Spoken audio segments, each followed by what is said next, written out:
하나님의 말씀은 마태복음 14장 1절부터 21절의 말씀입니다. 마태복음 14장 1절부터 21절의 말씀인데요.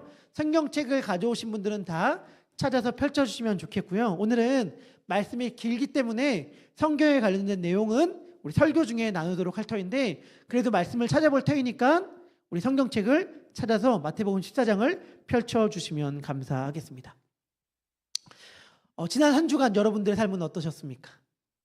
지난 한 주간 여러분들은 지옥을 미리 당겨와서 사시는 삶을 사셨나요? 아니면 천국을 미리 와서 당겨와서 사시는 삶을 사셨나요? 지난 한 주 나의 삶을 돌이켜 봤을 때에 우리의 삶은 천국이었습니까? 아니면 지옥이었습니까? 기억나시나요? 지옥을 사는 길은 단순합니다. 내가 옳다고 끝까지 우기면 돼요. 그리고 내가 모든 걸 미리 다 알고 있다고 여기면 돼요. 그것이 지옥을 미리 당겨와 사는 삶입니다. 반대로 천국을 살아갈 수 있는 방법도 제가 소개시켜 드렸죠. 먼 훗날 우리가 예수님의 품에 안겨 있다면, 그날 그 시점에서 오늘 나의 삶을 바라본다면 나는 무슨 말을 들려줄 것인가? 나는 오늘을 살고 있는 나에게, 천국에 살고 있는 내가 무슨 말을 해줄 것인가를 미리 오늘 들으면서 살 수 있다면 우리가 살아가는 오늘을 천국처럼 살 수 있다고 말씀드렸습니다. 지난주의 삶이 약간 지옥에 가까웠다라고 생각되시는 분들이 혹시 계시다면 오늘부터 시작되는 한 주간의 삶은 좀 더 다른 사람에게 귀를 기울이고 나의 옳음을 끝까지 주장하기보다는 다른 사람을 향해 나의 삶을 내어줄 뿐만이 아니라 미리 천국에 가 있는 나의 목소리를 듣는 한 주의 삶이 되기를 축복합니다. 만약 그렇게 살 수 있다면 우리의 삶이 정말 주님이 주시는 기쁨으로 가득 찰 줄 믿습니다. 우리 혹시 좀 더운 것 같으면 우리 전도사님이 보시면서 에어컨이나 이런 것들 좀 켜주셔도, 온도를 좀 조정해 주셔도 좋을 것 같습니다. 여기 보니까 다들 더우셔가지고 부채질하신 분들이 많이 있으신 것 같아가지고 혹시 온도가 좀 덥다 싶으면 온도를 조절해 주셔도 좋을 것 같습니다. 여러분, 질문 하나 드릴게요. 여러분들이 취업을 준비하고 있는데 최종적으로 두 곳에서 합격이 되었어요. 두 곳에서 합격 통지를 받았는데 한 곳은 일은 별로 재미가 없어. 그리고 보람도 못 느껴요. 그런데 월급을 많이 준다고 그래요. 연봉을 많이 준다고 합니다. 다른 한 곳은 월급은 그것보다는 좀 부족해요. 그런데 일이 너무 재밌고 보람돼요. 아까 월급을 많이 주는 곳은 일이 힘들진 않아. 단지 재미가 없고 보람을 못 느낀다는 거예요. 만약 이 두 직장을 놓고 여러분들이 선택한다면 어떤 직장에 가시겠습니까? 누구는 이렇게 말할 수 있을 거예요. 일을 재미로 하나? 월급 많은 데로 가야지. 무슨 재미와 보람은 다른 데서 찾을 수 있잖아. 월급 많은 데로 가는 게 맞지 않아? 라고 말씀하시는 사람이 있을 수 있습니다. 또 한 분은 돈보다는 그래도 나랑 맞는 곳으로 가야지. 그래서 회사에서 얼마나 보내는 시간들이 많은데 그 일을 하면서 재미와 보람을 느끼는 그곳으로 가야지 라고 답할지 모르겠습니다. 여러분이라면 어디로 가시겠습니까? A, B라고 하면 A입니까? B입니까? 제가 정답을 알려드리겠습니다. 정답은 기도하는 것입니다. 기도하고 하나님께서 가라고 하시는 곳으로 가는 거예요. 하나님께서 가라고 하시는 곳이 월급도 적게 주는데 일도 재미가 없어. 그래도 주님이 가라고 하시면 가는 거예요. 제가 말씀드리고 싶은 게 있어요. 우리는 예배 드릴 때에는 하나님의 뜻 생각해요.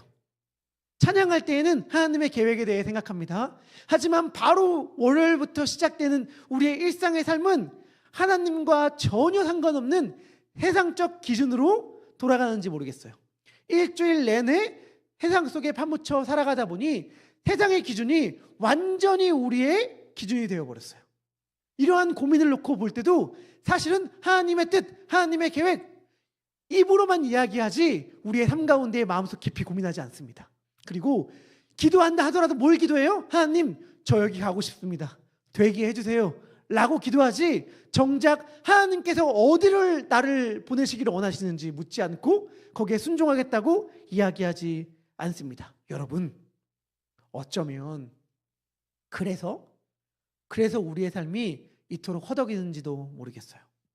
어쩌면 그래서 우리의 삶이 이토록 배고프고 목마른지도 모르겠습니다. 우리는 목마르지 않기 위하여, 더 이상 배고프지 않기 위하여, 만족과 행복을 얻기 위하여 A냐 B냐를 끊임없이 두고 결정하고 선택하지만 사실 그 결과는 우리들에게 늘 언제나 배고픔, 불만족, 목마름으로 체험되잖아요. 왜일까요? 왜냐하면 우리들에게 진정한 배부름이 되시고 진정한 해가를 주시는 하나님의 음성을 듣지 않기 때문이에요. 오늘 우리가 예수님께서 하시는 말씀에 귀를 기울임으로 무엇을 기준으로 선택해야 될지를 분명하게 알게 되고 깨닫게 되고, 또한 동시에 그러함으로 우리의 삶이 진짜 기쁨, 진짜 풍성함, 진짜 부유함으로 누려지는 은혜가 있기를 축복합니다. 우리가 오늘 살펴보지는 않았지만 오늘 우리가 살펴볼 본문에는 두 개의 잔치가 열립니다. 하나는 헤롯 임금의 왕궁에서 열리는 의리의리한 생일잔치고, 또 한 잔치는 아무것도 없는 빈들 광야에서 열리는 예수님께서 베푸시는 잔치입니다.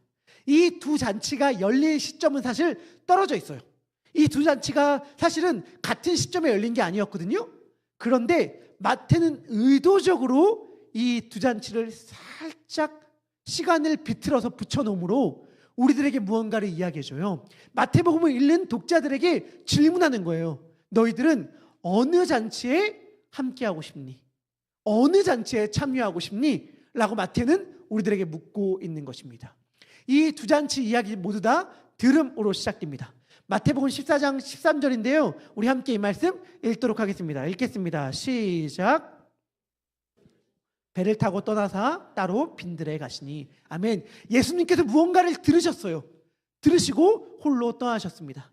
뭘 들으셨을까? 예수님께서 들은 내용은 이거였어요. 세례 요한의 제자들이 예수님께 와서 이야기합니다. 예수님, 당신의 길을 준비하였고 우리들을 가르쳤던 스승인 세례 요한이 헤롯에 의해 처형당했습니다. 세례 요한이 죽었기 때문에 우리가 막 장사를 드리고 온 길입니다 라고 이야기를 들려주었고, 이 이야기를 들은 예수님은 조용히 빈들로 물러가셨습니다.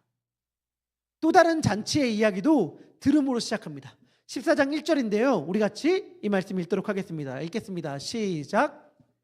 분봉왕 헤롯이 예수의 소문을 듣고 분봉왕 헤롯도 예수님의 이야기를 들었습니다. 그리고 그의 반응은 거의 두려움에 사로잡힌 광기 혹은 정신발작적 반응이었어요. 우리 2절은 이렇게 이야기합니다. 그 신하들에게 이르되 이는 세례 요한이라. 그가 죽은 자 가운데서 살아났으니 그러므로 이런 능력이 그 속에서 역사하는도다 하더라. 이렇게 이야기를 해요. 여러분, 죽은 자가 다시 살아났다는 이야기를 들었을 때의 반응은 여러 가지일 수 있습니다. 예를 들면 여러분 혹시 피아노 좋아하시나요? 저 피아노 어렸을 적 피아노 학원 다녔거든요. 그래서 제가 체르니 30번을 떼고 40번까지 가다가 제가 포기했는데, 그랬더니 뭐 위에 보면 피아노 잘 치는 사람들 막 그림이 그려져 있어요. 놀랍나요? 놀랍나요? 막 건반의 마술사, 리스트 이렇게 막 붙여져 있어요. 근데 여러분 만약에 피아노를 막 잘 치는 사람이 있어요. 그러면 저 사람은 리스트의 환생이야, 쇼팽의 환생이야, 이럴 수 있잖아요. 바이올린 열심히 막 잘 키는 사람을 보면 피가니니가 살아 돌아온 것 같아. 이렇게 이야기를 할 때에 그 이야기를 들을 때 우리가 두렵지 않잖아요. 오히려 박수치지. 와, 정말 저 사람 피아노 연주 잘하나 보다. 정말 저 사람 바이올린 연주 잘하나 보다. 박수치잖아요.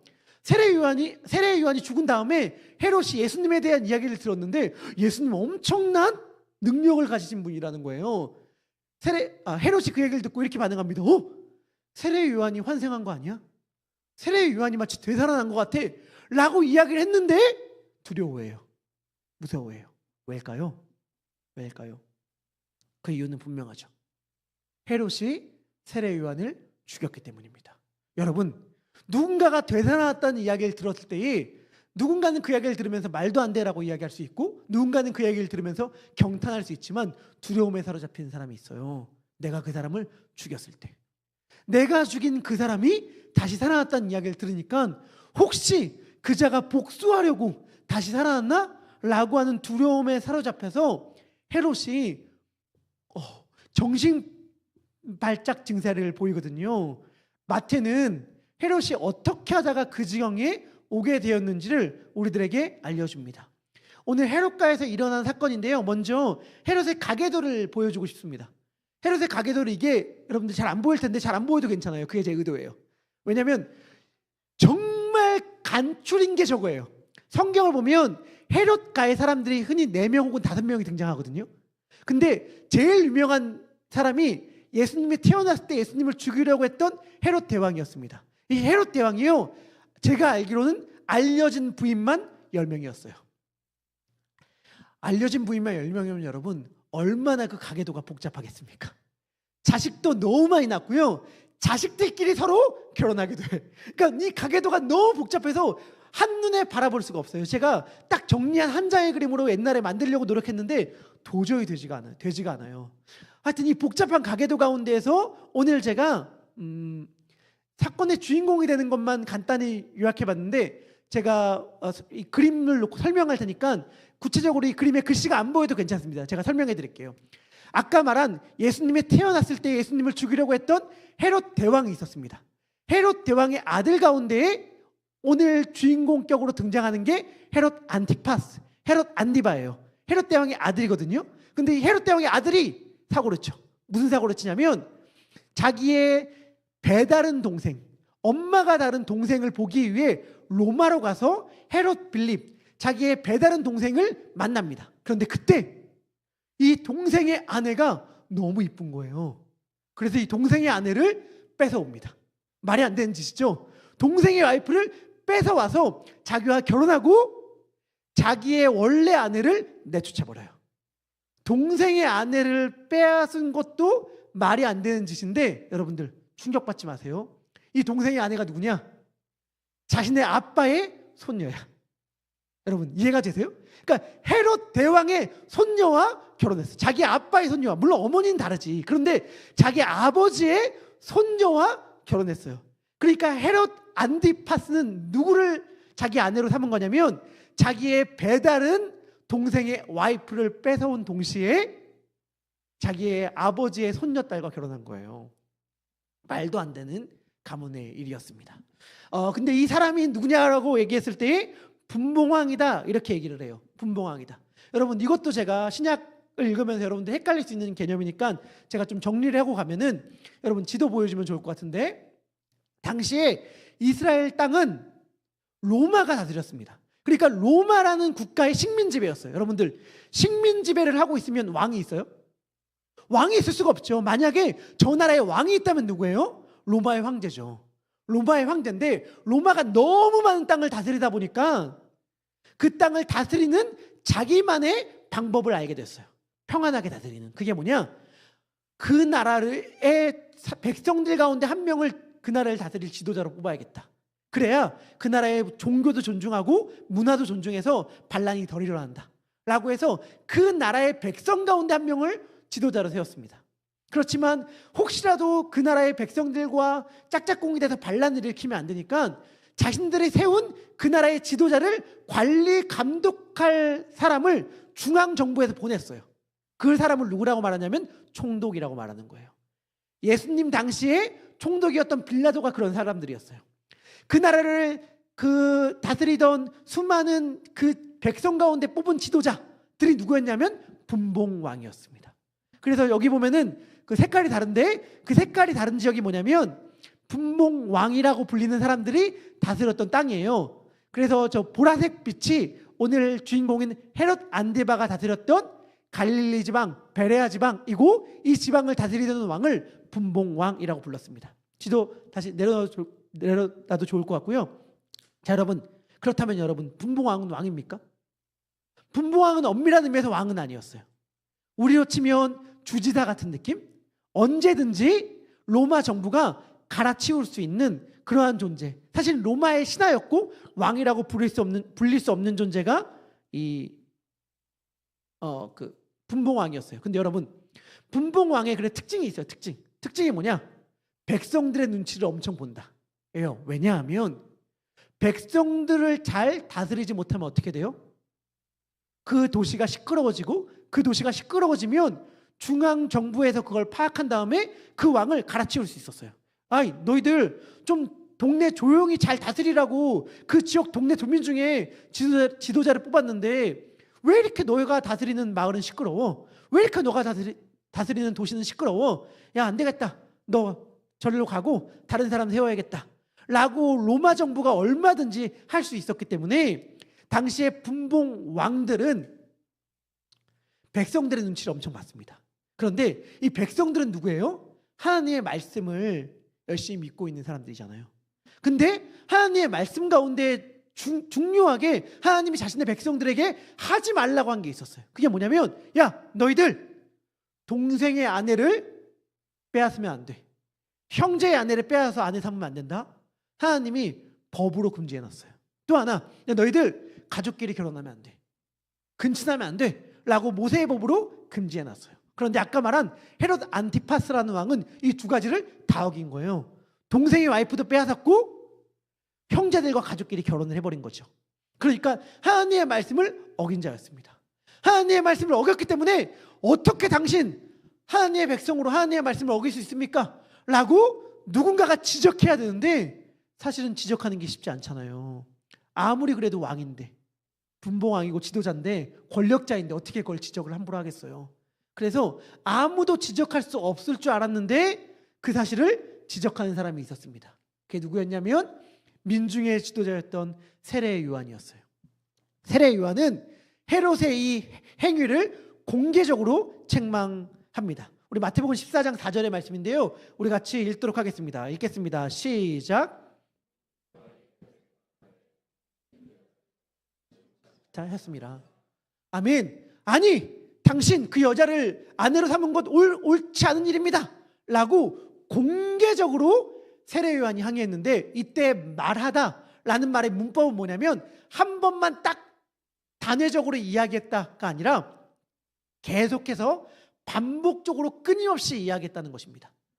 헤롯이 계속해서 세례 요한이 이야기를 하니까 그 이야기가 너무 듣기 싫어서 세례 요한을 감옥에 가두어 버립니다. 그런데 그를 감옥에 가두었긴 했지만 함부로 처형해 버릴 수는 없었어요. 아까 말했듯이 헤롯은 백성의 눈치를 많이 볼 수밖에 없는 사람이었는데 백성들에게 세례 요한이 엄청난 인기를 얻고 있었거든요. 그러니까 민중을 두려워해서, 백성을 두려워해서 세례 요한을 함부로 죽일 수 없었습니다. 하지만 그 이유만 있던 건 아니었어요. 마가복음은 헤롯의 내면에 대하여 우리들에게 좀 더 자세히 설명해 주는데 마가복음 6장 20절의 말씀입니다. 우리 함께 읽도록 하겠습니다. 시작.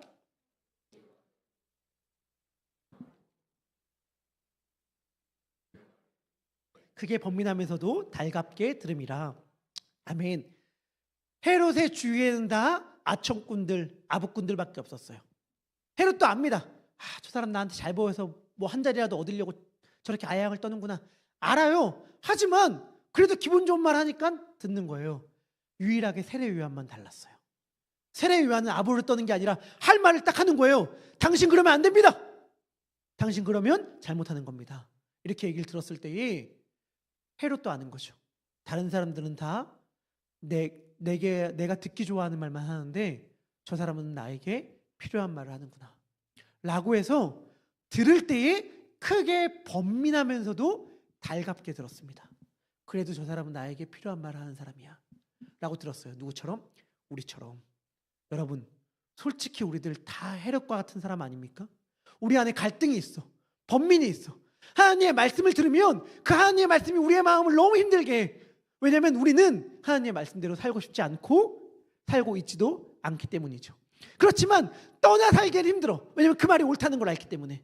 옳다는 걸 알아서 듣고 앉아는 있는데 또 그 말이 너무 나에게 힘든 말이고 내 마음을 찔리는 말이니까 그 말을 떠나고 싶어요. 그래서 이러지도 못하고 저러지도 못하는 그 심정이 사실은 우리의 심정이고 헤롯의 심정이었어요. 너무 안타까운 비극은 헤롯은 세례 요한의 말이 진리라는 걸 알았지만 불편한 진리보다 달콤한 거짓을 택했다는 거죠. 자기도 알아. 이게 진리고 이게 거짓이라는 걸 알아. 하지만 자기가 감당할 때에 진리는 너무 무겁고 너무 버거운 것이었고 거짓은 너무 달콤한 것이었기 때문에 알지만 거짓을 택합니다. 여러분, 이 헤롯의 이야기를 통해 주님은 우리들에게 질문하고 있는 거예요. 너희들도 헤롯과 마찬가지잖아. 너희들은 어떠한 선택을 하고 있어? 어떠한 결정을 지금 앞두고 있니? 라고 주님은 우리들에게 묻습니다. 헤롯의 생일날이 되었습니다. 갈릴리의 지도자들과 군대의 지도자들과 지방의 유력한 사람들이 다 한자리에 모였습니다. 그 자리에서 헤로디아의 딸이 춤을 추어 헤롯과 손님들을 기쁘게 했죠. 그 장면을 한번 상상해 봤으면 좋겠어요. 성경 말씀은 그 자리에 함께 앉은 사람들이라고 이야기하는데, 여러분들 유대의 식습관 문화 들어보셨나요? 유대인들은 다 비스듬히 누워서 식사했습니다. 여러분들 혹시 집에서 남편이 막 소파에 누워서 밥 먹고 있고 막 음식 먹고 있을 때 여러분들 너무 그걸 꼴보기 싫게 보지 말아 주십시오. 그걸 볼 때 이렇게 생각해 주시면 감사하겠습니다. 아, 저 사람 예수님을 닮으려고 애쓰는구나. 예수님처럼 식사하려고 노력하는구나. 예수님도 그렇게 누워서 식사했거든요. 누워서 밥 먹고 누워서 식사하고. 그러니까 여러분, 아, 예수님과 함께 식사를 하고 싶은 저 사랑스러운 남편 이뻐해 줘야겠다, 이렇게 이해해 주시면 감사하겠는데, 여하튼간 사람들이 누워서 음식 먹고 음악 듣고 술 마시면서 흥에 겨웠어요. 그때에 막 기분이 달아오르고 기분이 좋은 상황 가운데에서 자신이 새로 얻은 아름다운 아내가 딸이 있었는데, 그 딸이 그 무대 생일잔치에 와서 춤을 너무 이쁘고 화려하게 추는 거예요. 그 춤을 보는 순간 헤롯 왕이 기분이 너무 좋기 시작했습니다. 그래서 이렇게 무모한 약속을 합니다. 마가복음 14장 7절의 말씀인데요, 제가 읽어볼게요. 헤롯이 맹세로 그에게 무엇이든지 달라는 대로 주겠다고 약속하거늘. 이때 맹세, 약속이란 말은 공개적으로 선언한 것을 이야기합니다. 그러니까 헤롯이 모인 모든 사람들 앞에서 공개 선언을 한 거예요. 너희들, 여기 모인 모든 사람들 잘 들어. 내가 오늘 이 소녀에게 뭐든지 다 주겠다고 맹세한다, 선언한다, 딱 이야기를 한 거죠. 그때 그 이야기를 들은 이 소녀가 자기의 엄마에게로 쪼로로 달려갑니다.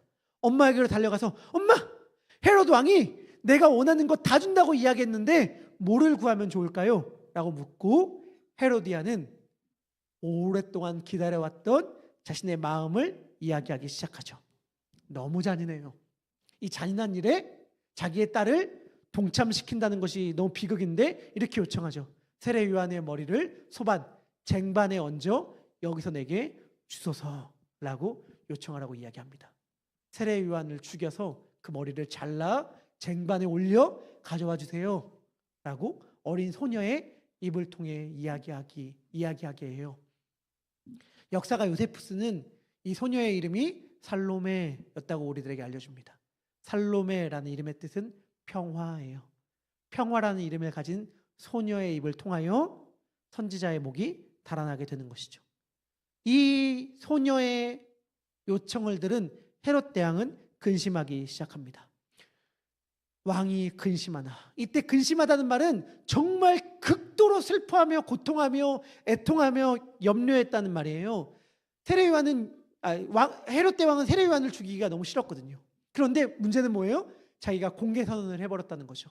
그래서 어쩔 수 없이 맹세한 것과 그 자리에 앉아있던 사람들 때문에 거절할 수 없었다라고 성경은 기록합니다. 그런데 여기 재밌는 게 있어요. 재밌는 거. 마태가 이때까지 헤롯을 가리킬 때 앞에서 뭐라고 이야기했냐면 분봉왕이라고 했습니다. 분봉왕. 분봉왕은 여러분 가짜 왕이에요. 진짜 왕이 아니거든요. 그런데 여기 14장 9절에서는 뭐라고 이야기하냐면 왕이라고 이야기해요. 이 왕은 진짜 왕을 가리킬 때 쓰는 표현입니다. 마태는 의도적으로 헤롯을 가리켜 왕이라고 불리고 있는 거예요. 그러면서 이야기하는 거죠. 야, 너 왕이 되고 싶지? 그런데 너는 왕의 자질은 갖추지 못한 채 왕의 권한만 행사하고 싶은 자구나. 너 분명히 기억해라. 왕이 되고 싶은 너야. 너 지금 사람들의 눈치 봐서 억지로 어쩔 수 없이 이러한 선택을 한 거 아니야. 이 선택은 왕으로서 너가 한 결정이다. 이 선택은 왕으로서 너가 한 결정이니 이 일에 대한 책임도 오롯이 너가 져야 한다 라고 마태는 이렇게 이야기하고 있는 것입니다. 헤롯은 무엇이 옳고 무엇이 잘못된 것인지 알았습니다. 하지만 자기가 생각할 때에도 옳다고 생각하는 것이 아니라 자기가 생각할 때에도 잘못됐다는 것을 택했어요. 왜요? 사람들 앞에 체면을 잃기 싫어서 그렇습니다. 하나님의 시선보다 사람들의 시선이 더 무서웠고 하나님의 심판보다 사람들의 판단을 더 두려워했기 때문에 그랬습니다. 이것이 헤롯의 비극이었고 그로 인하여 하나님의 사람, 하나님의 선지자가 죽게 되었죠. 세례 요한의 머리가 쟁반에 올려져 나오게 되었고 이것이 헤롯의 생일상에 마지막으로 올라온 음식이 되었습니다. 시끌벅적하고 화려한 권력자의 잔치의 실체는 두려움이었고 그 두려움은 결국 사람을 죽였죠. 우리는 다를까? 이제 두 번째 잔치입니다. 예수님은 세례 요한의 죽음을 들으시고 빈들로 떠나셨습니다. 두려워서 도망친 것은 당연히 아니었겠죠. 빈들로 갔을 때 예수님의 마음은 어땠을까요, 여러분? 제가 한번 생각해 봤어요. 세례 요한과 예수님의 관계는 얼마나 특별합니까? 예수님이 오실 길을 준비했던 게 세례 요한이기도 하지만 알고 계시죠? 세례 요한은 예수님의 친한 사촌이에요. 그 가까운 사람이 죽었다는 이야기를 들으니까 예수님의 마음이 얼마나 슬프셨을까요? 예수님은 아마도 홀로, 아니 하나님과 단둘이서만 있고 싶으셨을 거예요.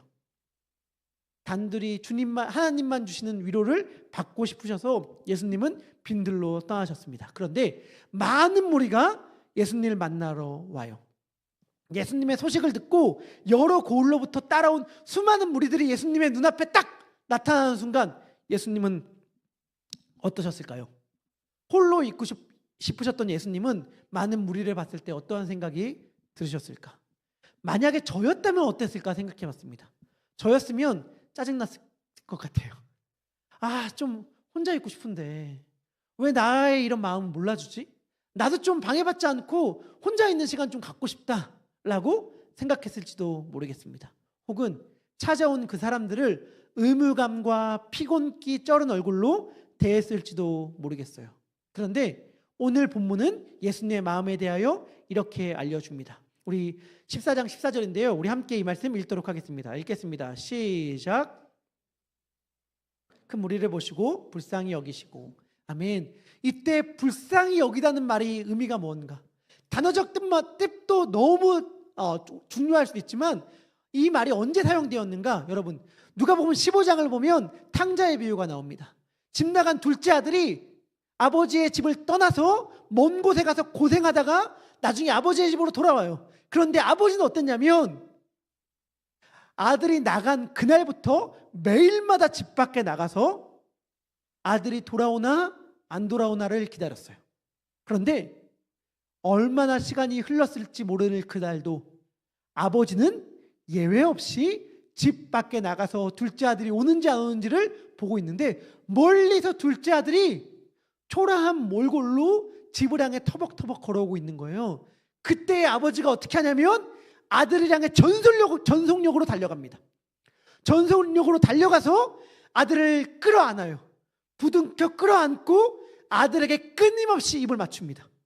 반복되어 계속해서 입을 맞추면서 집 나간 내 아들, 죽었던 내 아들이 살아서 돌아왔다 라고 감격해요. 근데 그때 아버지의 마음을 표현했던 단어가 오늘 14장 14절에 나오는 불쌍히 여기고에 사용되었던 단어예요.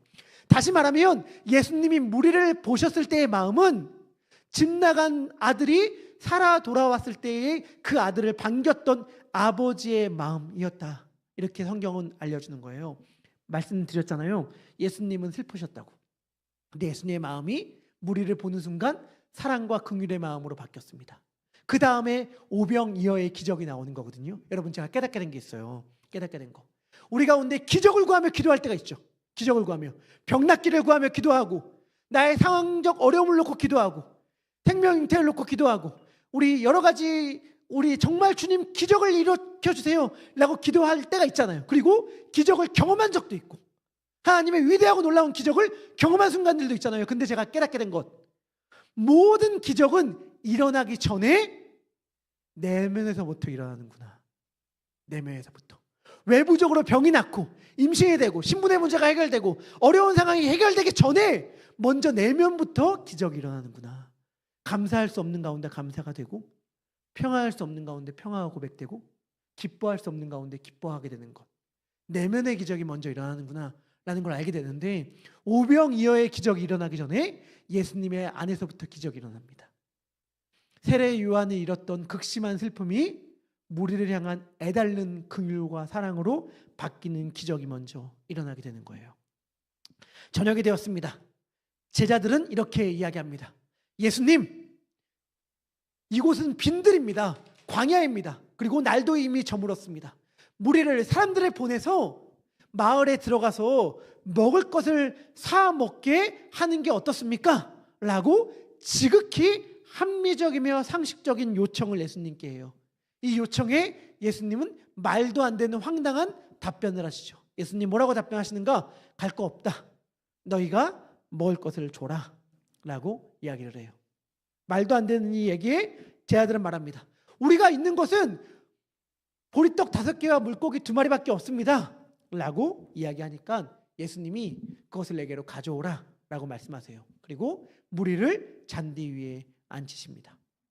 이때 앉히셨다는 말도 비스듬히 눕히셨다라는 말이에요. 그런데 중요한 것, 이때 눕히셨다는 말은 수동태로 사용되었어요. 다시 말하면 예수님께서 눕히셨다, 예수님께서 앉히셨다라는 말의 의미입니다. 예수님께서 앉혀주셨어요. 아까 헤롯의 잔치에 참여한 자들은 스스로 앉은 자들입니다. 스스로 기대어 누운 자들이에요. 다시 말하면 내 힘으로, 내 자격으로, 내 권리로 내 자리를 차지할 수 있다라고 생각하는 사람들이 헤롯의 잔치에 왔던 사람들이에요. 그런 사람들은 두려움에 사로잡힐 수밖에 없습니다. 왜요? 내가 내 힘으로 이 자리를 얻었기 때문에 다른 누군가가 내 자리를 뺏어갈지도 몰라 라고 하면서 두려울 수밖에 없는 자들이에요. 내가 열심히 노력해서 이 직장 얻었어. 그렇기 때문에 나는 열심히 일할 수밖에 없어. 왜? 조금 부족함을 보이면 다른 누군가가 내 자리를 빼앗을지도 모르니까. 내 힘으로 얻은 이 자리지만 내 힘으로 얻은 이 자리인 만큼 지키고 노력하기 위하여 나는 더 분투하고 애쓸 수밖에 없어 라고 하면서 내 힘으로 이 자리를 얻었다고 생각하는 사람은 두려움에 사로잡힐 수밖에 없습니다. 반대로 예수님의 잔치에 함께한 자들은 예수님께 자리를 받은 자들이었어요. 예수님께서 그 자리를 주셨기 때문에 평안하고 쉼을 누릴 수 있는 거예요. 예수님의 잔치에 함께한 자들은 빈들에서도 광야에서도 배부릅니다. 여러분, 얼마나 많은 음식이 상 위에 놓여져 있는지가 우리의 배부름을 결정하는 것이 아닙니다. 누구와 함께 하는지가 우리의 배부름을 결정해요. 여자와 아이들까지 포함하면 5,000명의 2~3배 이상 되는 큰 무리가 모두 한 명도 빠짐없이 배불리 먹고 12바구니나 남았습니다. 12는 이스라엘 12지파를 상징하죠. 메시아가, 예수님이 결국에 모든 이스라엘 백성들을 배부르게 할 거라는 상징이죠. 예수님은 우리를 배부르게 하시는 분입니다. 나아가 이 오병이어의 잔치는 예수님의 죽음을 상징합니다. 최후의 만찬 때 예수님께서 사용하셨던 4가지 동사가 오늘 동일하게 반복되거든요. 예수님이 무리를 명하여 앉히고 그 다음에 떡을 떼서 무리들에게 나눠줬을 때 떡을 들었다, 축사하셨다, 떼었다, 주셨다, 이 4가지 동사가 최후의 만찬 때 고스란히 반복됩니다. 그러니까 빈들의 잔치는 예수님의 마지막 식사에 대한 예고편이었어요. 이 최후의 만찬에서 예수님은 자신의 십자가를 이야기하시잖아요. 헤롯의 잔치는 다른 이를 죽이는 잔치였죠. 자신의 허기짐을 채우기 위해 다른 이를 죽이는 잔치였다면 예수님의 잔치는 결국 자신이 죽어 다른 이를 배부르게 하는 잔치였습니다. 예수님의 잔치는 겉으로 볼 때는 화려했죠. 갈릴리의 권력자들이 모였습니다. 음식이 넘쳤고 음악이 있었고 춤이 있었습니다. 하지만 그 잔치의 본질은 두려움이었어요. 헤롯은 민중을 두려워했고 아내를 두려워했고 체면을 두려워했고 그 두려움들이 얽히고 설켜 결국엔 한 사람을 죽게 만들었습니다. 예수님의 잔치는 겉보기에는 아무것도 없어 보였지만 긍휼이 있었고 사랑이 있었고 사랑의 예수님이 계셨어요. 예수님은 자신의 슬픔을 내려놓고 쉬고 싶은 마음을 내려놓고 피곤한 마음을 내려놓고 군중을 향해 애달는 사랑을 쏟아내셨고 결국 그 사랑이 모인 모든 자들을 배부르게 했습니다. 두려움으로 세워진 잔치는 죽음을 낳았고 사랑으로 세워진 잔치는 생명을 낳았습니다. 여러분, 우리의 삶을 한번 돌아봤으면 좋겠어요. 우리는 살기 좋은 동네에 살잖아요. 제가 얼마 전에 베델교회에 가서 말씀을 전한 적이 있었잖아요. 그때 저는 약간 의도성을 가지고 좀 그렇게 얘기를 했어요. 뭐라고 얘기했냐면 얼바인 너무 살기 좋지 않습니까? 저는 얼바인이 너무 살기 좋아서 얼바인을 떠났습니다. 이렇게 얘기했거든요. 근데 제 아내가 저에게 이렇게 얘기했어요. 여보, 우리 동네도 똑같아. 뭐가 달라? 이렇게 살기 좋은 거 똑같아. 이렇게 얘기하더라고요. 근데 여러분, 사실 맞죠. 우리 좋은 동네에 삽니다. 삶이 힘들다고 하지만 어느 정도 삶에 안정이 있고 좋은 직장이 있고 아이들 좋은 학교에 보내고 그리고 때때로 여행도 잘 갑니다. 그런 우리들에게 물어봅니다. 우리는 어떤 잔치에 함께하기를 원하는가? 우리는 어떤 잔치에 참여하기를 원하고 참여하고 있는가? 헤롯의 잔치는 멀리 있는 것이 아니에요. 권력자들의 이야기가 아닙니다. 두려움으로 사는 자들의 삶의 모습이 바로 헤롯의 잔치예요. 우리도 두려워합니다. 사람의 시선을 두려워하죠. 소셜미디어에 올린 사진이 사람들에게 어떻게 보여질까를 신경 씁니다. 내 주위의 사람들은 어떻게 살아가는지를 늘 눈여겨보죠.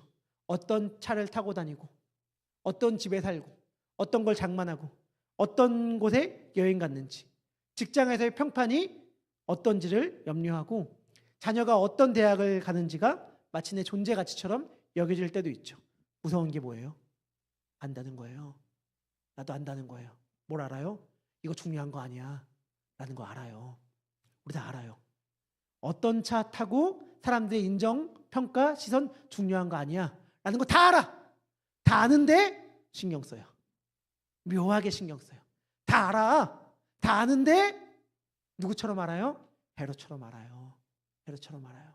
다 안다고 하지만 여전히 거기에 매여 있어요. 그래서 사람들의 시선을 우리의 기준으로 사는 경우가 얼마나 많은지 모르겠습니다.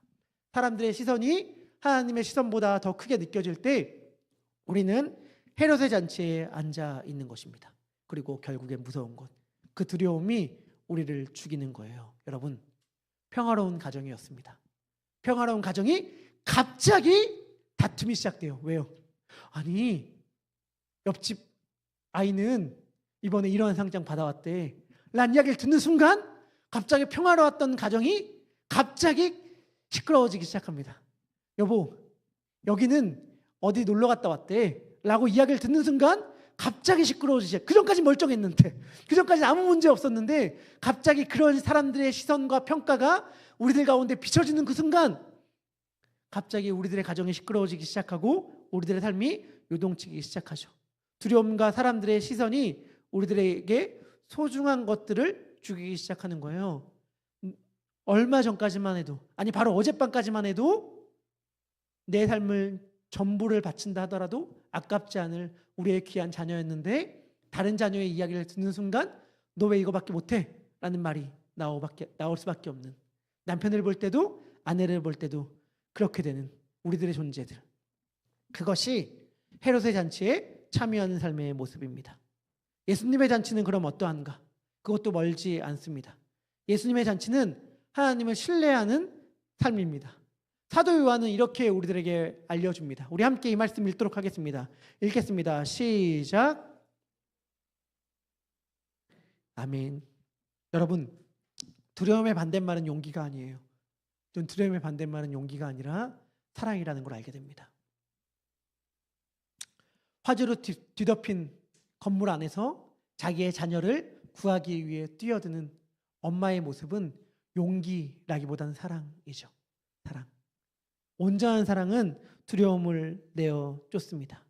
예수님의 사랑, 하나님의 사랑이면 충분합니다. 나를 너무 사랑하셔서 십자가에서 자신의 생명을 내어주기까지 사랑하신 그 사랑이면 충분히 배부릅니다 라고 고백할 때에 그 고백이 우리를 자유하게 하고 잔치를 누리게 하는 거예요. 말씀을 마무리합니다. 두려움에 휩싸인 잔치를 벌였던 헤롯 안티파스의 인생은 어떻게 끝나는가? 여러분, 서기 37년의 일이었습니다. 헤롯 안티파스의 조카이자 헤로디아의 오빠, 아까 말했듯이 헤로디아라는 사람이 헤롯 대왕의 손녀이기 때문에 자신의 남편이 곧 자신의 삼촌이기도 한 거예요. 그런데 헤로디아의 오빠가 로마로부터 왕의 칭호를 얻게 돼요. 아까 말했듯이 분봉왕은 가짜 왕이었거든요. 근데 진짜 왕이라는 칭호를 얻게 된 거예요. 물론 명예의 칭호지만 그 칭호를 자신의 오빠가 받았다는 걸 아니까 헤로디아가 막 질투심에 쌓입니다. 그래서 자신의 남편의 옆구리를 막 찔러요.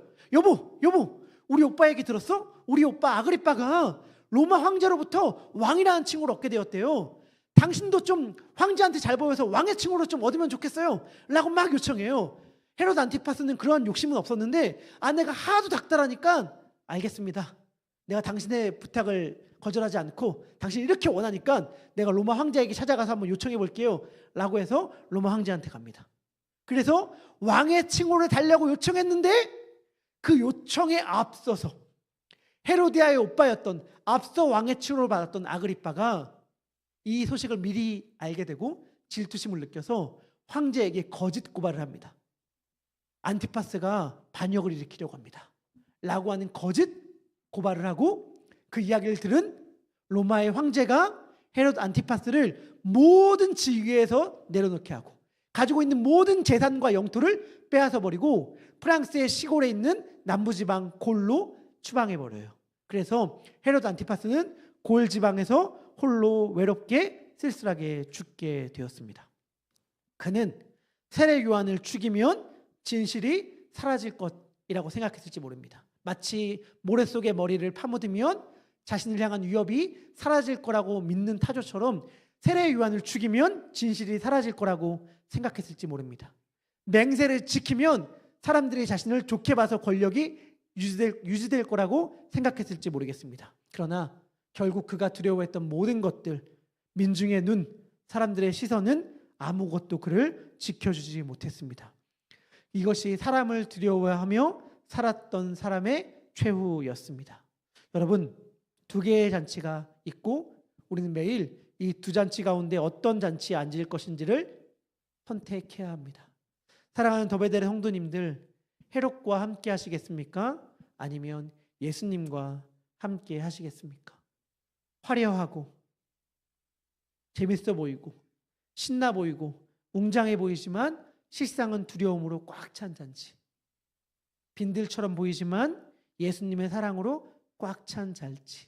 바라기는 예수님과 함께하는 그 잔치에 참여함으로 예수님의 사랑해 주는 자유함을 온전히 누리는 축복이 우리 가운데 있기를 소망합니다.